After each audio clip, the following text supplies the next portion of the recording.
隔壁老赵家没封阳台，刮大风，小孩爬到窗台上玩，晃晃悠悠的。我忍不住喊他进屋，他听话的往回爬，结果手一滑，碰掉了个花盆，砸死了楼下路过的孕妇。人家找上门来要赔偿，老赵两口子直接耍赖，把锅甩给我。他自己玩得好好的，又不是傻子会往下跳。要不是你喊他，他能慌得踢掉花盆。要钱找他，跟我们没关系。更过分的是，他们还把我往窗台上推，非要我说会不会有人蠢到自己跳下去。结果我不小心掉下去了。醒来一看，我又回到了刮大风那天，还是老赵家小孩爬窗户的场景。这回我学聪明了，赶紧关上窗户，啥也不管。砰砰的风声把我吵醒，我赶紧检查自己的身体，胳膊腿都在，脑袋也没事。看来我真的重生了。我跑到窗边，一眼就看到隔壁老刘家的小孩刘小宝在没风的阳台上探头探脑。这一幕就是我上辈子倒霉的开始。从楼上掉下来的感觉还在，我下意识地抓紧了窗帘。老刘家刘小宝已经半个身子都探出去了，风吹得他摇摇晃晃的，看着就吓人。上辈子我就是看到这情景，着急忙慌地喊：小宝，太危险了，快回去！刘小宝根本不听，还冲我翻了个白眼，做了个鬼脸，多管闲事。他虽然才7岁，但在小区里横行霸道，抢小孩玩具，还偷偷扔石头砸人。有一次把一个老爷爷的头都打破了。他爸妈更是护犊子，蛮不讲理，不赔钱不说，还诬陷老爷爷打了他儿子，要老爷爷赔钱。老爷爷气得犯了心脏病，差点没救回来。从那以后，小区里的人都躲着老刘一家。现在情况紧急，我也顾不上跟他计较，继续喊话：小宝，听话，快进去，小心掉下去。喊了好几声，他还是不听，反而越靠越边，眼看就要掉下去了。我灵机一动，哄他说：小宝听话，我给你买玩具好不好？他犹豫了一下，玩具的诱惑还是挺大的，终于点了点头，开始往回爬。可是就在他快要爬进屋的时候，脚一滑，把旁边的花盆踢了下去。紧接着楼下传来一个女人的尖叫声，我赶紧往下看，花盆正好砸在一个路过的孕妇头上，孕妇直接晕了过去，头和身下都是血。我吓坏了，赶紧打了120。可惜的是，孕妇因为失血过多，没能救活，一尸两命。孕妇的家人找上老刘家，要他们赔偿。结果老刘两口子为了逃避责任，竟然赖我，说是我吓了刘小宝，他才会踢掉花盆。我跟他们解释了当时的情况，强调我是为了救刘小宝，而且语气也没那么凶。他们根本不听，还说他自己玩得好好的，又不是傻子会往下跳，用得着你救？你非要吓他，害他碰掉了花盆，你得负全责。我气得不行，坚决不同意替他们赔偿。结果他们恼羞成怒，把我拉到角落里，全家一起打我，连我救的刘小宝也一边踢我，一边哈哈大笑。打得好，打他，打他！我的手被他们踩在地上，腿也被踢断了，内脏都破了，疼得浑身发抖。他们还不放过我，把我拖到窗台上，逼问我会不会有人蠢到自己跳下去。当时我疼得没力气，没抓稳，直接掉了下去。12楼的高度，我摔得粉身碎骨。死前我只有一个念头，如果能重来一次，我绝对不要多管闲事。没想到我竟然真的重生了。隔壁那家人恶狠狠的笑声仿佛还在耳边，我心里恨意翻涌。眼看着刘小宝越爬越往外，我果断地关上了窗帘。这回我倒要看看刘小宝是不是真的不傻，到底会不会往下跳。关上窗帘后，我还是不甘心。上辈子就是因为刘小宝添油加醋，说我吼他，他爸妈才会赖上我。他们打我的时候，他也没少出力。小小年纪就这么坏，所以我不光不管他，还想亲眼看看他倒霉。我躲在窗帘后面，偷偷观察着刘小宝的情况。他已经整个身子都爬到了窗户外边，扶着窗框，好像要站起来。今天天气不好，风特别大。他刚要站起来的时候，一阵风吹得他摇摇晃晃，好像随时都要掉下去。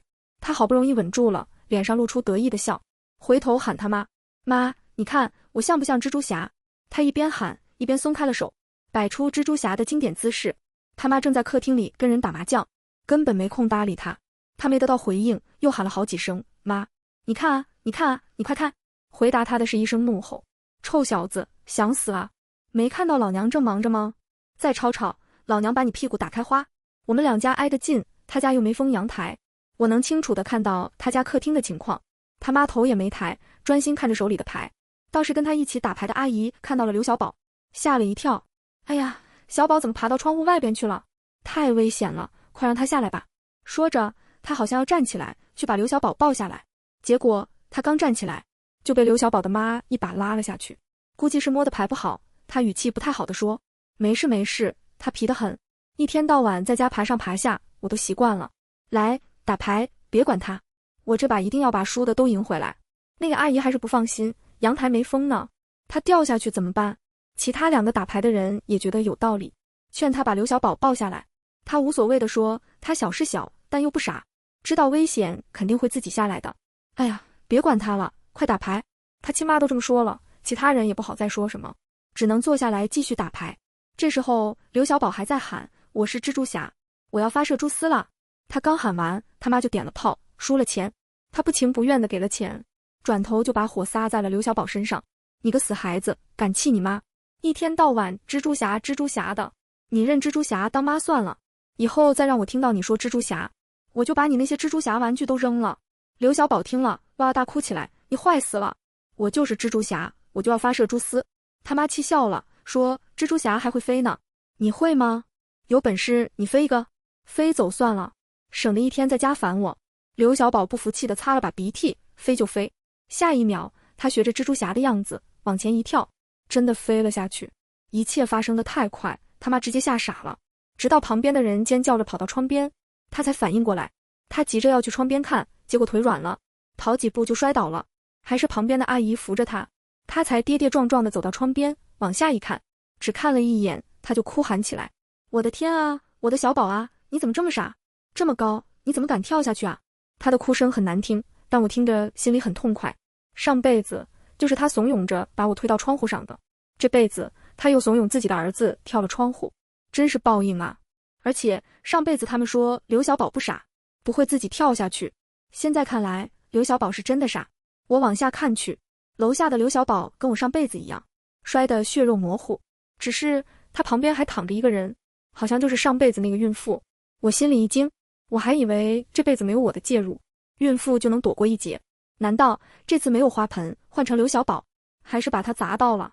我还在想着，就听到隔壁的门打开了，他妈疯了一样往楼下跑，等他跑走了，我才打开门，一边打120，一边慢慢往下走。打120是因为我不知道孕妇的情况，说不定还有救。往下走是因为我想看看上辈子害死我的人，这辈子会怎么样。等我到楼下的时候，已经围了一堆人。我赶紧看了看孕妇，她躺在地上，紧闭着眼睛，但身上没有受伤，我才稍微放心。看来她是看到刘小宝掉下来，被吓晕了。刘小宝的妈跪在刘小宝面前，哭得死去活来。我的小宝，你别吓妈妈，你快起来啊，你不能有事啊，你走了妈妈怎么办？刘小宝浑身是血的躺在那里，看起来很可怜，不知道他们是什么样的人看到这一幕肯定会觉得难过。周围的邻居虽然不喜欢他们一家，但出了这种事还是挺同情他们的。有热心的人给刘小宝的爸爸打电话，告诉他情况，让他赶紧回来。结果电话里传来一阵骂声，你儿子才掉下去了呢，还当你是朋友，你竟然咒我儿子，你个王八蛋，你全家都掉下去了。我告诉你，我儿子要是有什么事，就是你咒的，你赔钱。那个邻居好心好意，反被他骂了一顿。看了眼刘小宝，没跟他计较，把手机递给了刘小宝的妈。刘小宝的妈哭得六神无主，看到是她老公的电话，赶紧接起来，哭着喊：老公，快回来救救小宝。刘小宝的爸爸听了，对着他就是一顿骂：你个死婆娘，是不是又在家打麻将了？没看住儿子，你还能干什么？给我等着，老子回去打死你，给我儿子陪葬。他挂了电话，吓得直哆嗦，估计是想起来刘小宝为什么会跳楼，后怕了。救护车来了。与此同时，刘小宝的爸爸也赶到了。刘小宝的妈妈看到他的第一眼，脸色就变了，往后退了几步。刘小宝的爸爸挤进人群，看了两眼刘小宝，也没去确认他死没死，就开始骂人：你个臭婆娘，害了老子儿子，老子在外面辛辛苦苦工作，你就看个孩子都看不好，你还能干什么？你把儿子害成这样，还有脸在这里哭，你怎么不跟着儿子一起跳下去？刘小宝的妈妈被他吼得浑身发抖，小声说：不是我害的，是他自己跳的。话音刚落，刘小宝的爸爸就一脚踢在了他胸口上。放屁，小宝又不傻，怎么可能自己跳？他被踢倒在地，半天没起来。刘小宝的爸爸还要打，被邻居拦住了。先看看孩子吧。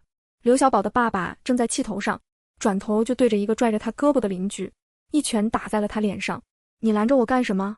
是不是跟你老婆有一腿？你们这对狗男女，是不是合伙害死了我儿子？那个邻居被扣了一顶大帽子，脸色也黑了，松开他的手，气呼呼地说：“你哪只眼睛看到我跟你老婆有一腿了？真是好心当成驴肝肺！我不管了，大家也都别拦了，他要打就打，反正是他们一家子的事，别管闲事了。”其他人也不敢拦了。刘小宝的爸爸还要去打刘小宝的妈妈，看到医生护士过来了，才停手。医生检查了一下刘小宝的身体，摇了摇头：“抱歉，孩子已经没有生命特征了。”刘小宝的爸爸抓住医生的胳膊，不停地喊：“不可能的，你再看看，你都没带回医院抢救，怎么就死了？你负责吗？”医生被他拽得皱起了眉头，解释说他们已经尽力了，刘小宝伤得太重，就不活了。可是刘小宝的爸爸不听，非要医生把刘小宝带回医院。我想起旁边的孕妇，提醒邻居，大家这才注意到孕妇，赶紧喊：“医生，这边还有个孕妇晕倒了。”这时孕妇醒了，喊着肚子疼。医生一看孕妇开始出血，情况不好，决定先救活人，招呼着把孕妇抬到担架上。他对刘小宝的爸爸说：“孩子已经死了，我们会通知派出所先救这个孕妇。”刘小宝的爸爸不让医生走，他流点血而已，屁事没有，哪里有我儿子严重？你们知不知道轻重缓急？我儿子明明还有救，你们就是故意要害死他，我可以告你们故意杀人。医生无奈推开了刘小宝的爸爸，孩子确实已经死了，我们要以活人为主。周围的人也劝他别闹了，人都没了，孕妇肚子这么大，又出血了，看起来很严重啊。刘小宝的爸爸怒了：“我管他死不死呢，我儿子最重要，你们就是看不起我家穷，欺负我们，今天谁敢救他，我跟谁拼命。”孕妇捂着肚子叫得很惨，邻居想去扶，被他推开。他盯着在场的人怒吼：“我看今天谁敢救这个臭娘们，不救我儿子就一起死！”一些邻居想去扶孕妇，被刘小宝的爸爸打了一拳，邻居们也怒了，跟他扭打在一起。刘小宝的妈妈见状也扑上去厮打。我趁机提醒医生赶紧把孕妇抬上救护车，他们还想阻止，但被邻居拦住了。刘小宝的爸爸像疯狗一样大喊大叫，但无济于事，只能眼睁睁地看着救护车开走。与此同时，警车来了。刚刚刘小宝的爸爸闹起来，我就报了警。警察费了好大的劲，才把他们和邻居分开。刘小宝的爸爸还在骂骂咧咧，刘小宝的妈妈也在一旁附和。警察问起刘小宝是怎么掉下来的，刘小宝的妈妈支支吾吾地说：“是他自己跳的，不关我的事。”他心虚的样子太明显了。刘小宝的爸爸又怒了，打了他一巴掌，问：“他怎么会爬到窗台上去的？是不是你又打麻将没看好他？再说他就算爬到窗台上去了，也不会往下跳啊，是不是你又吼他吓他了？”他不敢看他的眼睛，这让刘小宝的爸爸更怀疑了，他又要打人。这时有人站出来劝刘小宝的爸爸别打小丽了，他也不愿意，小宝也是他的孩子。刘小宝的妈妈赶紧说：“都怪他们，是他们看到小宝爬上窗台也不提醒我，他才会掉下来的。老公，你打他们吧。”说话的人怒了，指着刘小宝的妈妈说：“我好心帮你说话，你竟然倒打一耙，你还有良心没有？我们当时提醒你，让你把孩子抱下来，是你自己说没事的。”其他人也赶紧点头，说了一遍当时的情况。刘小宝的爸爸听完眼睛都红了，刘小宝的妈妈拼命摇头：“不是，他们瞎说的，他们就是想逃避责任。”他对着那个阿姨说：“你有证据吗？凭什么信你？我还说是你怂恿我儿子跳下来的呢。”对方被气得直跺脚：“我有证据！”我走出人群，举起手里的监控视频，我窗外装了监控，拍下了当时的情况，跟他说的一样。为了拍到他家孩子的证据，我才装了这个监控，因为房子不隔音，监控里清晰地录下了刘小宝的妈妈说：“有本事你飞一个。”刘小宝的妈妈还想甩锅，我是这样说了，但也是被他们气到了才会这样说，还是怪他们。其他人赶紧表示不背锅，我们可没喊你打麻将。刘小宝的妈妈抵赖不了了，跪在刘小宝的爸爸面前认错。他抬起手就要打，被警察阻止了。真相大白，警察把刘小宝的尸体拉走了。刘小宝的爸爸因为打人被带走了，他哭着追了上去。他被拘留了几天，因为邻居给他写了谅解书，就放出来了。孕妇据说没了孩子，刘小宝的妈妈把他的骨灰领了回来。他天天晚上又哭又闹，吵得我睡不着。我投诉了几回都没用，他胡搅蛮缠，警察也只能劝说几句。我被吵得受不了，想换个房子，还没找到房子，刘小宝的爸爸就被放出来了。他们家更吵了，他天天晚上被他打得哭天抢地，吵得整栋楼都不安生。邻居报警，他却说自己摔的，警察也只能走了。然后他就在门口骂人，说大家多管闲事，是想害她老公。邻居们也不管了，任由他被打，半个月没出门。等刘小宝的爸爸气消了，两口子就计划去医院要赔偿。他们的原话是，养了这么多年，花了那么多钱，现在人没了，得找人赔钱。他们去医院闹事，有人拍了下来发到网上，上了热搜。他们抓住了机会，在镜头前哭穷，说医院没医德，害死了他儿子，要医院赔钱。网上的人信了他们的话，一些人还把孕妇的家庭背景都扒了出来，说她的公公是领导，是领导让医院不救刘小宝。医院赶紧发声明澄清，但是没人信。事情越闹越大，孕妇的公公和医生都被停职调查了。他们趁机注册了一个账号，天天直播，说得不到赔偿绝不罢休。很多人打赏，他们也卖货。他们说要挣钱请律师，跟医院死磕。网友们被他们感动了，纷纷下单支持。晚上，他们看着提现金额，笑得合不拢嘴。他说，早知道网友这么傻，就早点直播挣钱了。他又拍了他脑袋一下，没了他，我们能挣这么多钱吗？他死得好，给我们带来了福气。他们在家里大声说着有钱了要去买别墅，反正没想过请律师。他们直播了1个月，挣了不少。他提了一辆宝马车，他也穿上了名牌。